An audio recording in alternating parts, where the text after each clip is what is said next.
All right. Welcome everyone to the Data Privacy Fundamentals and Challenges of Data Analytics and AI with Debbie Reynolds.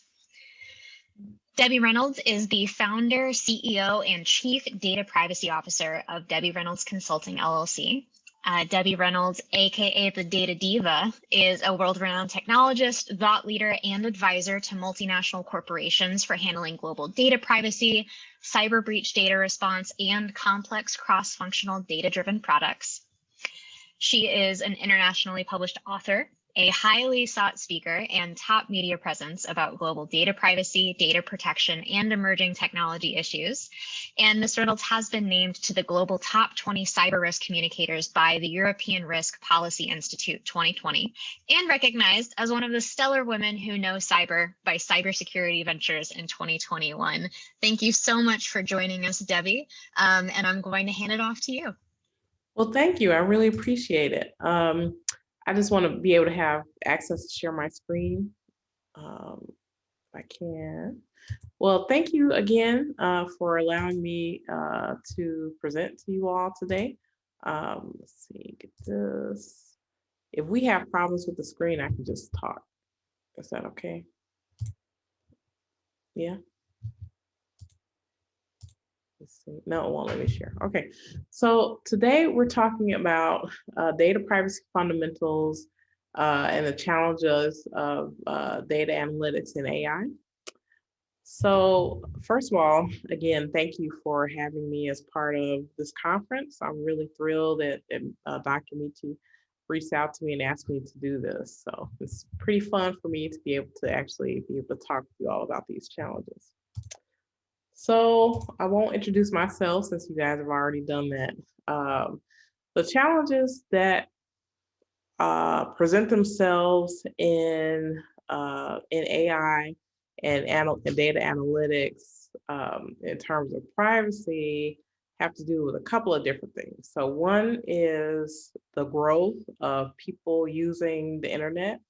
The growth of individuals who are sharing their personal data on the internet with companies and other organizations to be able to transact business of some sort, whether that be personal, like working with the government for some type of benefit, or consuming something. So recent statistic as of January 2021, there are 4.66 billion people on the global internet, and that number is growing quite a lot. So the last time I did this statistic in 2019, I think the number was like 3.1 billion. So a lot of more people have gotten on the internet, and a lot more will continue. The worldwide data privacy regulations have increase exponentially, and they will continue to increase over the years. So as we see with data privacy regulations like the GDPR, it has become even more challenging for people who are dealing with data of individuals to really manage or navigate how data privacy laws are being enacted around the world, and how that actually impacts. Oh, I can share my screen now. All right, hopefully you can see my screen. Yes, right. I can see it. Okay, so basically worldwide data privacy regulations, because they're increasing, people, especially in the data world, data folks like me, we're very concerned about how we need to handle data responsibly and be able to still create tools and also implement tools that are forward thinking and really be able to help people. As we know, AI is being implemented quite a lot in a lot of different and almost any type of industry that you could think of. And that trend will only increase in the future. So being able to understand how to either build products that can, be revolutionary and still protect the rights of individuals is very important. All right. So the three big challenges that I see towards data analytics and AI are privacy by design, transparency, and trust. So privacy by design is not a new concept, but it's something that's gotten a lot more attention as it was implemented in GDPR, and it was quite revolutionary at the time in terms of being able to implement that, because regulations tend to be something that are enacted after some harm has occurred. So to put privacy by design in the GDPR is interesting because it's a forward looking, not a backwards looking type of thing. So privacy by design in this concept, we're seeing this trickle down into other laws in different nations and countries. So definitely at the state level in the US, there are legislations that have been passed and are continuing to be passed that really call for people who are building products or even implementing them to really think about the design of stuff. So privacy, because it's a right of a human or a consumer, when you're building tools or you're thinking about creating things that touch customer data, is very important to understand that it's extremely hard to do it after the fact. So it can't be something that's really tacked on it at the end. So if you're developing this really great product and then at the end you had not thought about privacy, you may either have a barrier to adoption, not be able to sell the product, have some type of pushback. And we actually saw an example of this in England, where the National Health Service had built a contact tracing app, but they sort of hurriedly built this app because they wanted people to use it. And after the fact, they did an assessment of it and found that it didn't meet the privacy regulations that were in place in the EU, like well, because of Brexit, at first they were under the GDPR, but now they're under their own law, which is the UK Data Privacy Act. So they found that that app did not comply with those laws, so they really could not use it. So they had to sort of go back and kind of redo or rethink the way that they design the app. So my wish for people who are designing tools that touch customer data, it's very important to really look at privacy, think about it first. Obviously, I think another challenge that people who are creating tools and implementing tools have is that you want the tool to be able to work for almost any type of customer. So you may put in a lot of different features that, say it may be illegal in one place, but not in another place. So an example of this would be, I think it was Sony, I can't remember what company, but there was a company that made like a robot dog.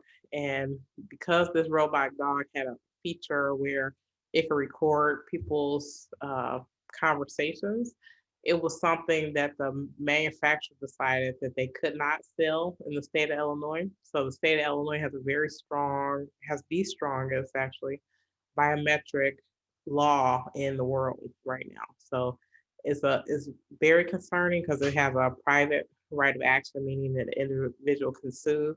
It's currently being interpreted as it has a fine of from $1,000 to $5,000 per data capture. That's how it's being interpreted, meaning every time someone's biometric information is captured, it could be, someone could be charged this or up to $5,000 per incident fine. So that is an example of something that you don't want to happen. So you want to be able to build a product that has the most capabilities to be used or utilized almost anywhere, but then you also have to be cognizant of, for example, being able to have consumers or people who implement to be able to turn on and off or decide what types of features that they want to use for those products. So this is going to be something that's going to be ongoing that people have to consider, and that's why privacy by design is very important.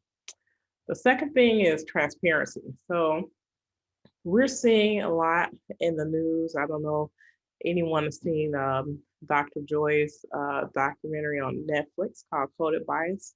But a lot of Joy's work in this documentary is about bias in terms of being able to do things like recognize the face of a darker skinned person within, AI or algorithms. So she developed the algorithmic justice justice league, and if you haven't seen the film already, I highly recommend that you see it because it really explains how she got into this, or why she's doing this, which is very important.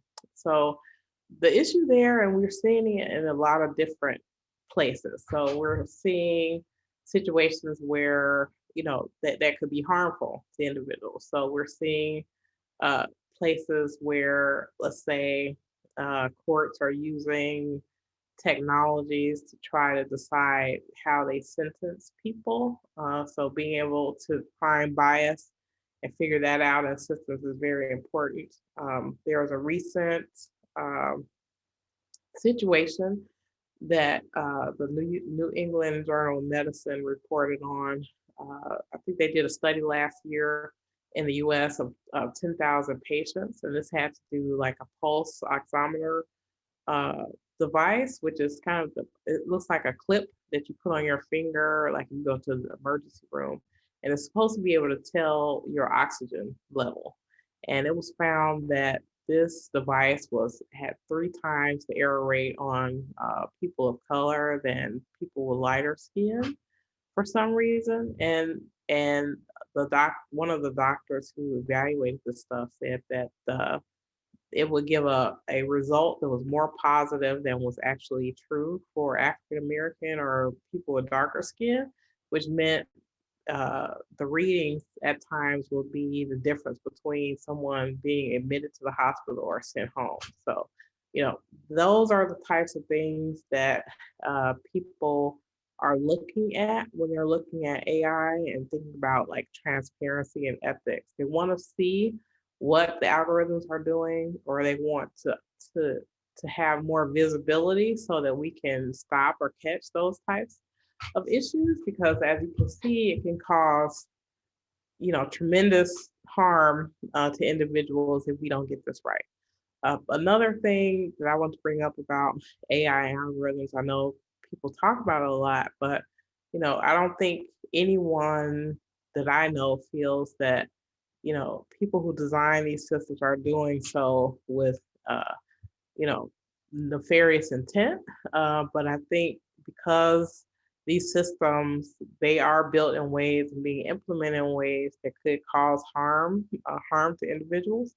We still need to be cognizant of that and be open to feedback from people who can help train those systems and help to try to implement them in a way that minimizes the harm to individuals. And then trust. So trust is important because, especially if you're in a situation right now where customers are becoming a lot more savvy about their use of data, and because of things like data breach and stuff like that, people are starting to be more savvy and make choices about how they share their data. So I read a statistic from FIDO.org, which is the Fast ID Online initiative, that they said the average person has about 90 usernames and passwords to stuff. So to me, that is not a sustainable thing. So not everyone is going to be able to manage their privacy or be able to find out, what all these algorithms or how their data is being used. So it's going to be a situation where people will share less. They'll share more data with companies they trust, and they'll share less with companies that they don't trust or companies that they don't know. So that's a huge shift that's happening right now. And I think part of that is because of the privacy push with Apple with their iOS 14 update, where they're trying to give consumers more transparency or more visibility into what is happening with their data so they can make informed choices. And that definitely goes back to trust. So trust, is not an amorphous way to think about data, because trust can help people decide whether they want to use your product or not. So it's not just you know, even though I think we have ethical obligations to try to get this right, there is a barrier that companies will have to being able to sell their product or even be profitable if they can't show uh, consumers or people they're using their data that they're being a good steward. So, and feel free to jump in if you have questions. All right. So the thing that I like to talk to companies about when we're, especially folks that are involved in kind of the design and implementation of any type of technology that touches individuals, the thing that I say is, instead of getting flustered by all the different regulations that are coming out, what I found over the years, all regulations have some or all of these five themes that I'm going to talk about. So, being able to keep these five themes in sight when you're trying to develop or create or implement any type of, uh, you know, data analytics or AI will help you greatly. So I think these are things that I think have helped me in the past and have helped a lot of people that I've worked with to be able to navigate the best way to protect or acknowledge the rights of individuals, and also be able to build and implement tools that will, be trustworthy for consumers and will sort of minimize barriers to adoption, whether that be adoption of customers, adoption in different markets, things like that. Okay. So the first one is the privacy rights of individuals. So there are three buckets I call of privacy rights. So one is the privacy rights where privacy is a fundamental human right. So we see this in Europe where a lot of times people confuse the General Data Protection Regulation, which is the GDPR, with the privacy law. So uh, it really is a protection law, not really a privacy law, because in Europe, in the EU, in the 1950s, I think it was 1953, they put or codified in their constitution that privacy was a fundamental human right. So a lot of this came to pass because of the abuses that happened based on Nazi Germany. And Europe's response to that is that they wanted people to have privacy as a fundamental human right. So for well over 50 years, uh, the the um, the EU has been codifying and building on that, and that's how they came up with eventually the GDPR, which is very strong. So that law really is to protect the privacy rights that they have. So the second bucket is privacy as a right by data category and consumer transactions. So that when we think of privacy right as categories, that's mostly what we have in the US on a federal level. So we have privacy regulations that cover health, like HIPAA, even though HIPAA is not a privacy law. HIPAA is a law about uh, data portability, but it has a huge privacy section because in order to change or move data around, you have to protect it in that way. So it does have a very stringent privacy component to it. So a lot of people talk about it as a privacy law. Then we have like Gramm-Leach-Bliley, which is a law about finance. We have laws about like consumer credit. We also have federal laws about children online. So those are kind of categories of privacy or data privacy regulations that we have in the US, and those are at the federal level. But the majority of the laws we see being passed now in the US are at a state level, and they tend to focus on consumer rights. So your rights to privacy when you're transacting business of some sort. So it's very different from privacy as a human right, like they have in the EU, which means that that right lives with the person from great cradle to grave and it travels with their data, where our rights are kind of circumstantial in a way in the US. So it isn't really a human right, except for like the Fourth Amendment, which is about unreasonable search and seizure. And even that is limited to things that are in your physical surroundings or possession. So there's a thing called a third party doctrine in the US that says that the data or information is held by a third party. So I use an example of a cloud provider doesn't have the same level of protection than something that's in your physical environment. And that's just sort of a disconnect with the law and actually how technology works, which hopefully we can work through that. And then we have privacy as a governmental right, which kind of supersedes individual rights. So a lot of times people think about this like in government regimes like China, where the government has so much more right than the individual over some of their personal data. But then also, I think because of COVID, we're seeing a lot of governments taking more rights from individuals because of the emergency of, the national or international health crisis, which is COVID. So one example of that would be, we're seeing some places are mandating that people have vaccines, or some locations are creating things like health passports. So, you may have to have a vaccine, you may have to have something digitally to be able to show that you're okay to travel, that you're okay to go to work, and things like that. So, in the US, because a lot of that happens at the state level, it may be different from state to state, but this is a situation where, your health information would not have otherwise been shared outside of kind of a medical setting, except that it's a public health issue.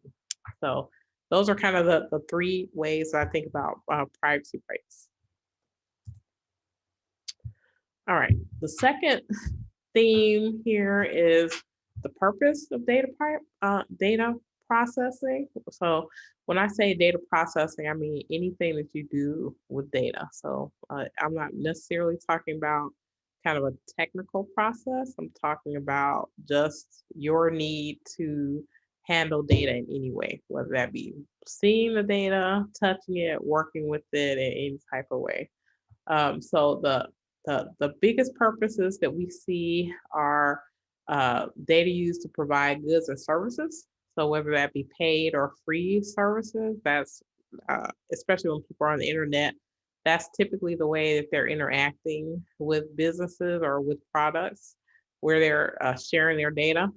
Data in the normal course of business, so kind of management or employment, which is kind of a general purpose, providing services or seek information from individuals. So like maybe a government, let's say someone is trying to sign up for a government program or something, they have to give information over. Also, there's a lot of data collection which is controversial in law enforcement, where obviously law enforcement captures data of criminal activity, but now we're seeing law enforcement utilizing databases of just regular consumers that may not have committed any crimes whatsoever. Things like Clearview AI, where data may have been scraped from other places on the internet, and it's compiled together with maybe information that other people don't know that's compiled about them, and put into databases that are being used to search for people. So for me, my thought about that is, if you want to find a needle in a haystack, you shouldn't create bigger haystacks. So that's just my thought about that. But purpose is very important, and it's something that we're seeing that's coming up in almost every privacy regulation that I can think of, where they try to say, they're trying to frame the discussion to say, you know, if you can't tie your data collection to a purpose, and in the EU, they call that a legal basis. So you have to have a legal basis in the EU to process data.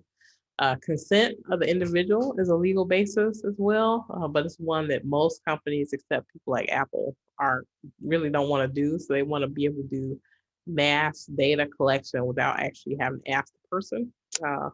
Purpose is also very important because we're seeing features and privacy laws where they are saying if you transfer, let's say you have a customer, you have data of an individual that gave it to you, and then you want to transfer it to a third party, there are many of these laws have some type of stop there or check at that point where you either have to get consent, you either can't transfer to a third party, you have to get consent from the individual to transfer to a third party, or you need some other, again, another good reason that's legal, like performance of contract, to be able to transfer that data.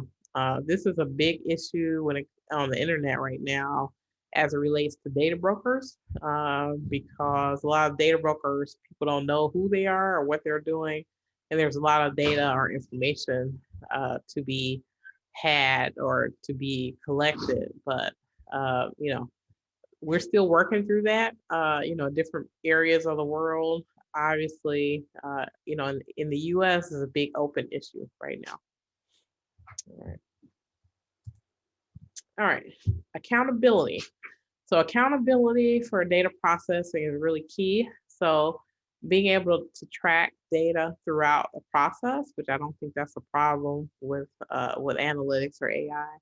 Assessing how the technology is managing and disseminating the data. I think that goes back to being able to see not only the purpose, but is the algorithm or are the data analytics doing what you expect it to do or what you want it to do with the data, and are the results what you expect or not?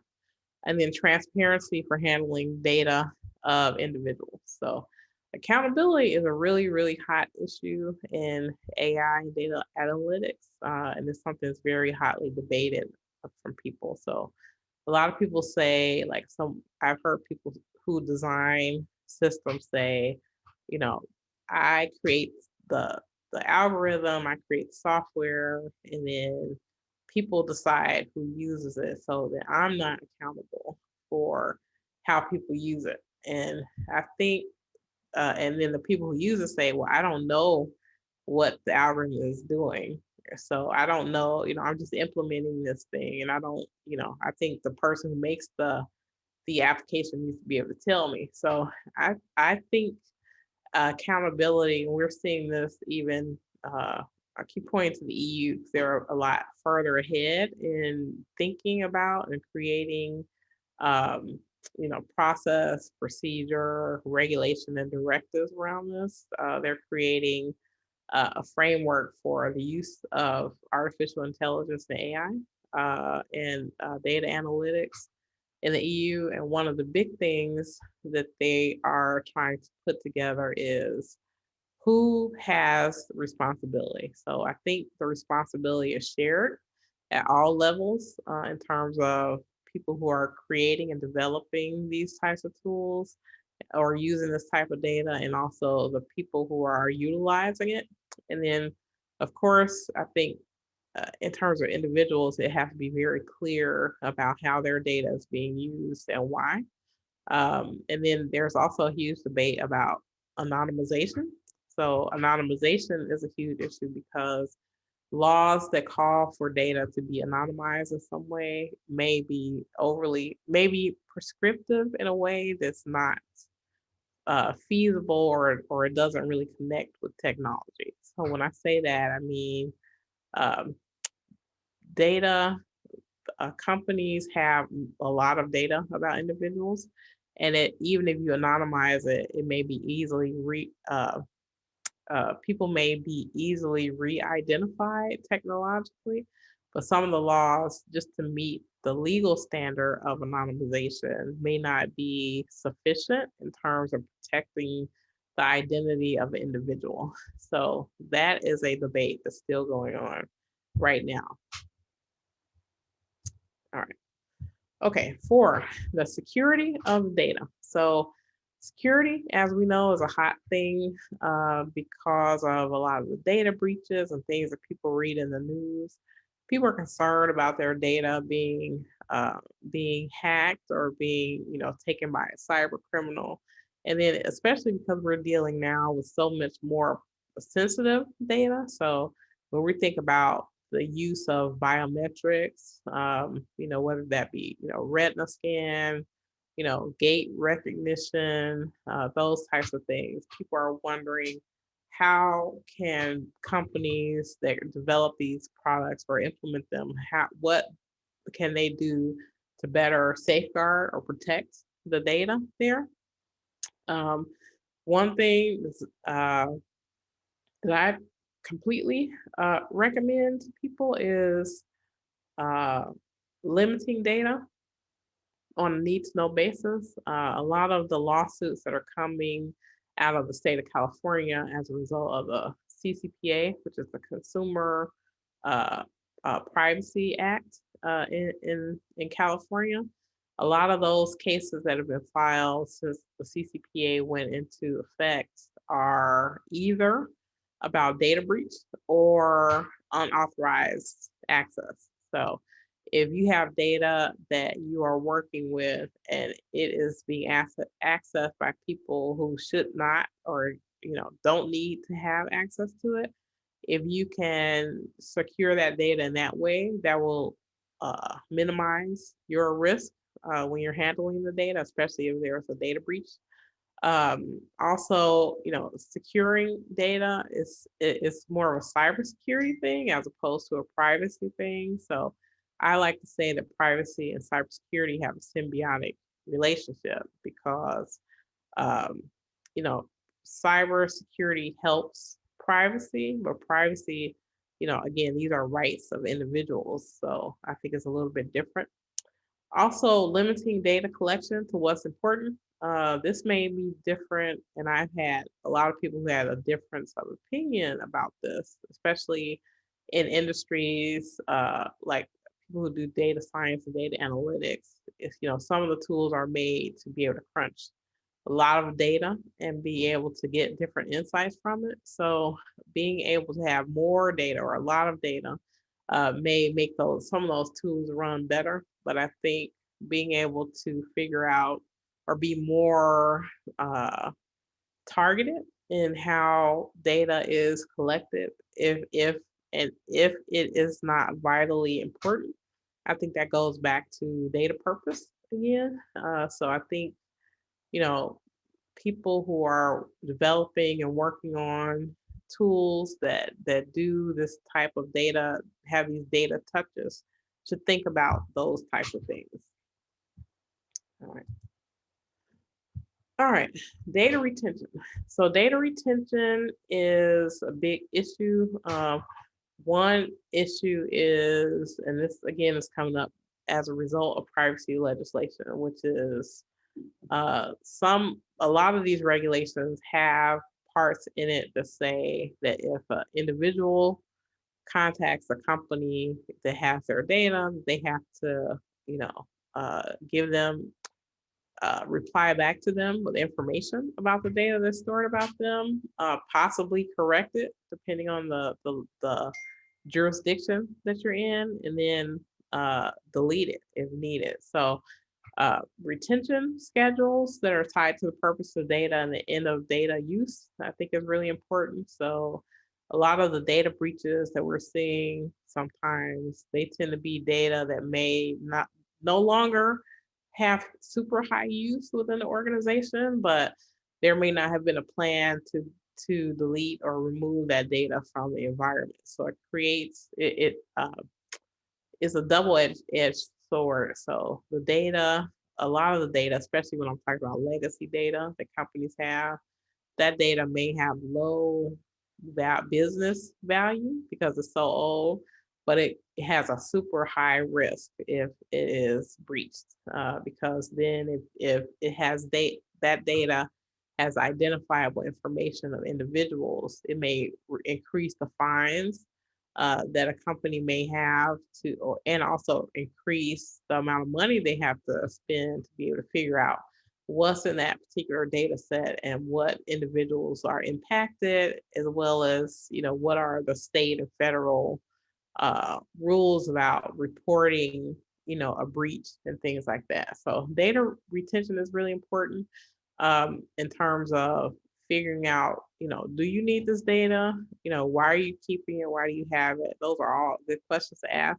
If data is no longer has any use, it's highly recommended that data be deleted or removed in some way. That will lower the cybersecurity or data breach risk if if you're not retaining stuff that you don't need. So a lot of that is really working with the business or working with the companies to figure out what makes the most sense to do, and then how your application or how your implementation is going to work on that. So that, to me, what I've seen in my career, I've seen, maybe people who are developing tools or working closely with the people who are implementing them to figure out what makes the most sense. So, an example of this, I was working with a company that's implementing identity management stuff as it relates to travel.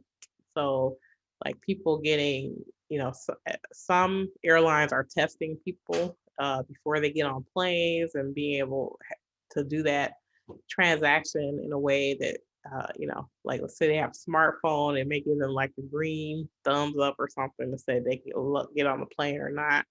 But being able to go through that process, part of it is what is the capability of the tool, and then how can the user of the tool be able to tweak it to their use. So let's say, for instance, a particular country says that certain biometric data needs to be deleted within X number of, days or months or something like that.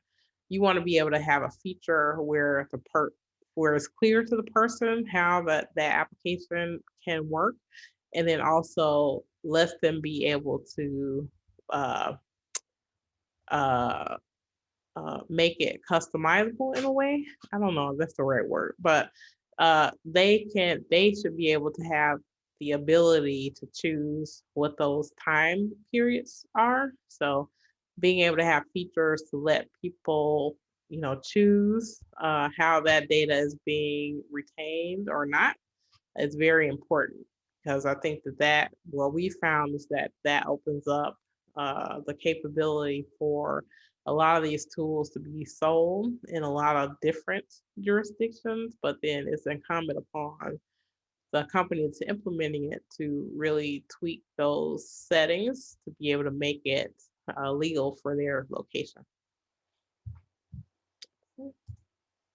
All right.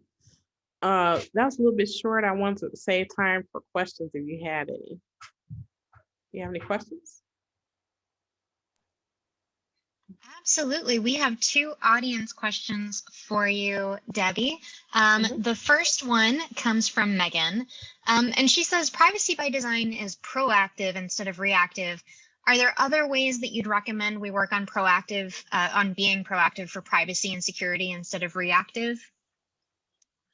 Yeah, that's a great question. I think the best way that I've seen people try to be proactive about it is think about what you want to have at the end. So think about the customer, the types of customers you want to have at the end. Think about the type of reach that you want to have for your product in the end. Because I think, I've seen people get really excited about stuff they're doing, and then, like, let's say a tool, you have a tool and it has like these 6 cool things that it does, but if let's say, for instance, four of the 6 things are legal in a particular jurisdiction and 2 of them aren't, So what you don't want to do is combine those things together where they can't, like, let's say if you don't use the other two, the other four won't work or something like that. So I think being able to have features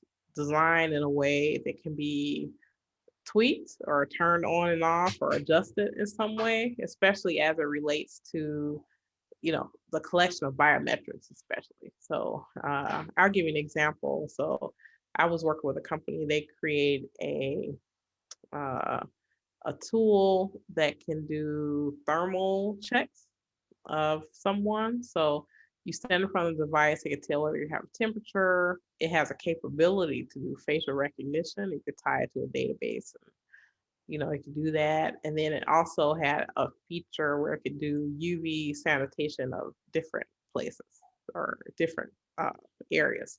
So that was a situation where you can't really do all three. I mean, I guess technologically the tool could do all three, but like, let's say if uh, someone walked up to the device and they got their temperature taken, that may be okay, right? But then let's say facial recognition, like what are you searching? You know what I mean? Are you searching a criminal database for this person or something? Is that even legal where you are?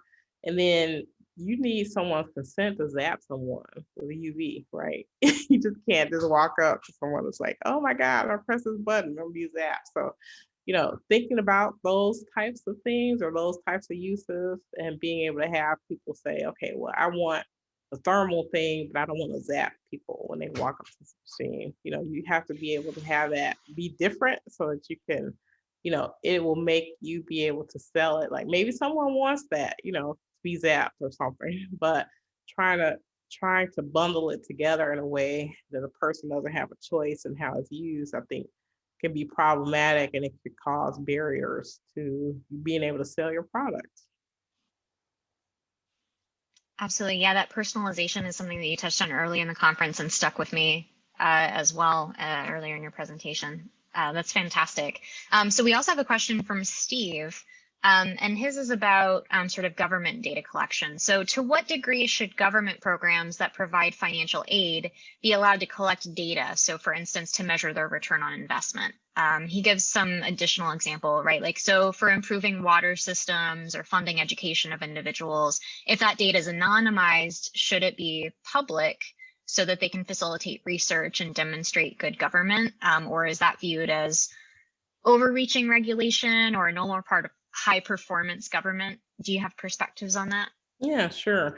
So what you're talking about really is, to me, it goes in the realm of differential privacy, where you may not be releasing information about individuals, but it may be anonymized in a way almost statistically, so that you can be able to convey the information without belying the identity of individuals. So I think that type of data collection and that type of statistics, those are very important because a lot of times companies or organizations or government, they're making decisions about what they want to do in the future as a result of that. But you also don't necessarily need to uh, show who the individual is. So I think that there's a way to be able uh, to supply that information in ways that are anonymous or anonymized,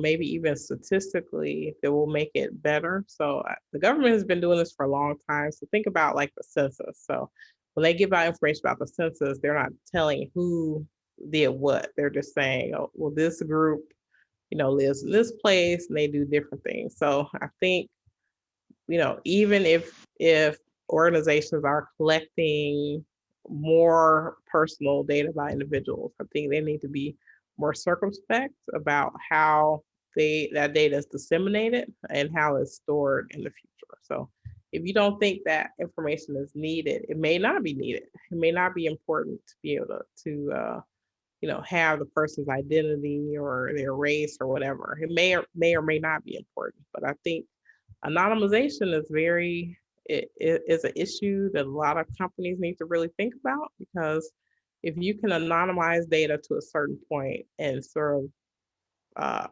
detach it from the identity of an individual, that data sort of flies under the radar of privacy laws. So the challenge again is being able to anonymize it to a point where it's still useful, but it can't be re-identified, which is another issue I think about. Yep, absolutely. Yeah, there's a balance to strike there. Fantastic answer. Thank you for that. We also have one more question. So this one comes from Mechi. How do all the terms and conditions that we're forced to agree to, right? So for instance, you need to click agree before you have to agree to cookies before you can even log onto a website these days, right? So how do those play into our privacy and rights as users? Yeah, that's a great question. Hello, Michi. Let's see. Well, it plays into our rights in a couple of different ways. So one has to do with consent. So consent, there is almost no limit to what you can consent to. Okay. So I tell people, it's illegal to sell your organs, but that's about it. So you can consent to almost anything. So when you look at the terms and conditions, they may have really crazy things in it, and they may, especially a free service. So a free service, it's hard to quantify, right, what the value is that you're getting and what the value that you're giving. So a lot of times that data exchange is asymmetrical, so it's uneven. So let's say Facebook, just pick on them, but let's say Facebook gets, Facebook is free, right? But they get $2,000 worth of value from you every year because they sell your data. So that's sort of uneven, I would say, because you're really what you're doing on Facebook is like looking at cat videos and stuff like that. I don't know. But, you may say, well, if it was a paid service, the flip side of that is like, would you pay 1,000 or $2,000 a year for Facebook? And you probably say no, because I don't think it's worth it. So being able to have a free service, it makes that data exchange asymmetrical. But I think it's really important for people, if you can, a lot of times they make you they try to give you those 80-page things because they know no one wants to read it. But I would definitely say, maybe sign up for less things, but definitely read those terms and conditions to see if this is something you really want to do. And some people say it's okay. They're like, yeah, I'm willing to trade, this because it has a really good benefit for me. So, yeah, it just depends on the situation. I think, they can put all types of stuff in those agreements. You really should read them, especially for high value data that you're using a service for. Absolutely. Um, so a couple more questions coming in. Is there a training methodology you recommend that accurately prepares staff members on data privacy? Well, a lot of different people offer training. I do training too. It depends on sort of what you want. I think there are some tools, there are some online things that you can go to that'll say, well, we'll do like a basic training for you. There are people you can go to that will do like more of a detailed training. So something's more customized for your industry or the type of things that you're doing. But I highly recommend, even as a start, go look out for free resources. I think LinkedIn has a couple of little basic data privacy courses that you can do for free, definitely. But some people, some industries need a little bit more. I often work with people at all different levels, so sometimes I'm doing stuff for developers, so I have to target for that, or board of directors and stuff like that. So I think there's a decent amount of kind of free or nominally expensive, not very expensive, basic training you can get on privacy. But to me, I almost see it like cyber security training. So where that's something you should probably be doing on a regular basis, like every year at least, if not more, because, from a privacy perspective, the regulations are changing, and maybe that may change depending on the location you're in, how you're doing business. So a lot of this has to do with operating and how you operate your business. So I try to tell people, I feel like the privacy industry, people who do it for a living, a lot of times they're overly focused on the law part and not as focused on operations. And the problem there is when you see companies getting fined for privacy stuff, it's for operations. It's not for legal stuff. It's not like they didn't know what the law was. They didn't know how to change the way that they do business so that they can comply with the law. That was a good question. Absolutely. Yeah, fantastic. Thank you. Um, Here's one more. How have data privacy measures kept up with the trend in multiple consumer devices? Oh, that's a great question. So, wow. Okay. So, the thing that you have to realize about consumer devices is that, and I tell people this all the time, especially as it relates to like health and biometric information.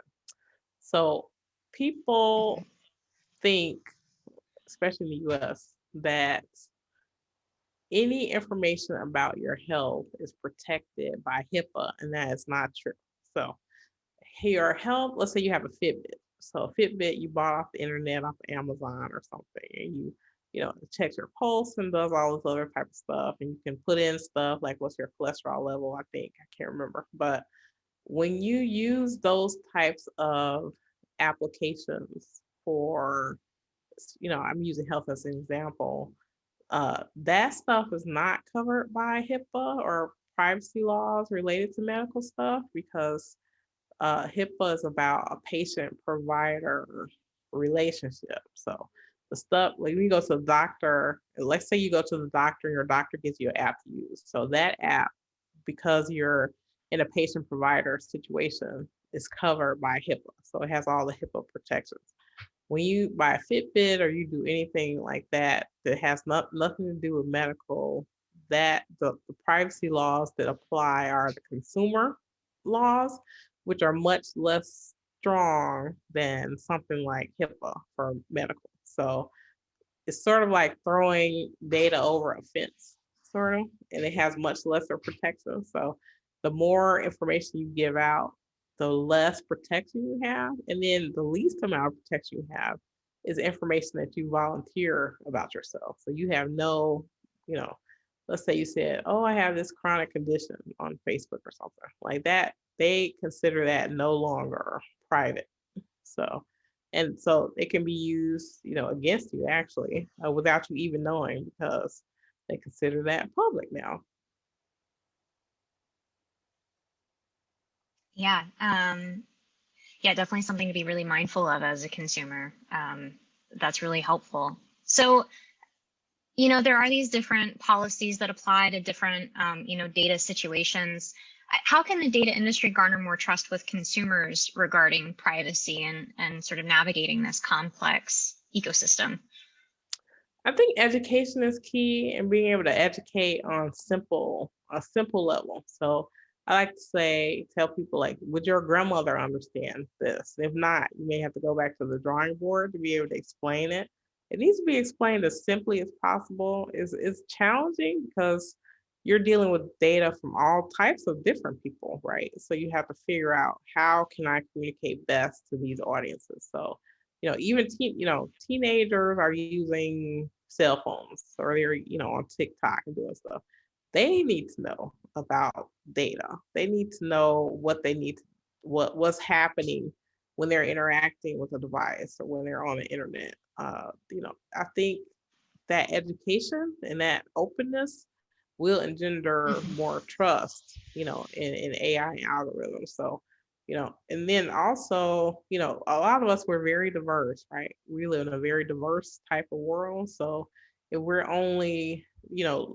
uh, we're only looking at things from a homogenous point of view, you're not going to get like that richer perspective of something that could possibly improve your product, right? So being able to have people, have a feedback loop where it's not just a one-way thing where, okay, I developed this product, I'm going to put it out here and that's it. I think you want to have a feedback loop where you can have people test it and look at it and say, hey, did you think about this? Here are the issues that I have. So I think any type of technology like this will be iterative and you want it to be improved as much as possible. So as much of that feedback you can get from diverse people, whether that be having diverse people helping in developing, these things, being able to test, being able to work through implementation and getting that feedback into like a roadmap for improvement would be really helpful. Fantastic. That's really actionable. I feel like we've talked about a few different concepts here: ongoing training, right? Like personalization of features, being able to turn on and off, or regionalization even of those features turning on and off. A transparent and legible policies. And some of this, it sounds like it can be kind of expensive to do data privacy right. So from your perspective, what can be done to remedy the expensive cost of preventing data privacy issues? I think the best way to limit the costs. So the cost really, in my opinion, starts when you start getting in trouble. So you want to prevent instead of cure. So a cure is way more expensive than a prevention. So anything that you can do at the front end, I especially like to work with people on a proactive basis because that's where you can stop the problems. Because after that, if you're being reactive, the problems can snowball, become a lot bigger. So being able to kind of talk through it at the front end, and then, to me, one thing I tell people to do is like don't get so overwhelmed by the privacy laws because not everything is going to apply to you. So let's say for example, you have products in Europe or something that you want to roll out in Europe. So depending on your product, what it's doing, what it's using, not everything in the GDPR is going to apply to you. So being able to find out quickly what applies to you, I think will help people be less afraid of what they need to do, and then really keeping good documentation. So documentation is very important because let's say if you have a data breach or something, one of the first things a regulator is going to ask you is, so what were you doing up to this point? Before you had a data breach, like, did you have a plan in place? Did you, were you thinking about this? And, a plan is not that expensive. Like literally, if you put, on a sheet of paper, this is what we're going to do, A, B, and C, and D. That'll be better than not having anything. So being able to have a plan and have some type of, systemic thought about what you're going to do with your data. So how are you going to collect it? How are you going to, at what point or what triggers like a deletion? What are you going to do when someone calls you and asks you for your data? You need to be able to answer those questions. And I think, and I feel the same about cybersecurity. Have a plan. It doesn't have to be like a Mission Impossible level plan. It can be very simple. If we get a data breach, I'm going to call X, or, we're going to make people change their passwords every, 3 months, or, I'm going to make sure that, the person who was promoted from accounting to vice president, their access to accounting will be terminated because they're no longer in that field. So I mean, so to me, start simple. Start with the stuff that doesn't cost a lot. Maybe it takes more time, right? Time and thought to just sketch it out at a high level, and then see, you kind of triage. Think about what's the most pressing thing that you want to focus on, and then try to, flesh it out or put more meat on that if you can before you reach out. So an example of this is, I have companies, everyone wants software, right? They're like, oh my God, I have this problem. I want to create, get this software. It's going to solve my problem. It's like, well, you need a plan first before you try to run out and buy something. Because what I see is people buying stuff and then they say, oh, this is supposed to solve my problem. And then they go out and try to buy something else. When really, we as humans need to take responsibility. We can't abdicate our responsibility to technology. So there is no easy button here. So someone actually has to put some sweat in to be able to try to get this taken care of. And then software can help you with your plan. It can't make a plan for you.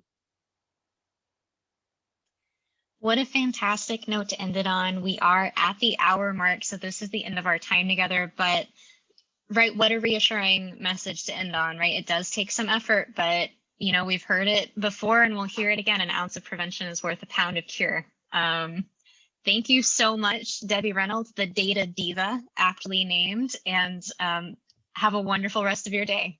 Thank you so much. This was fantastic. Thank you, Debbie.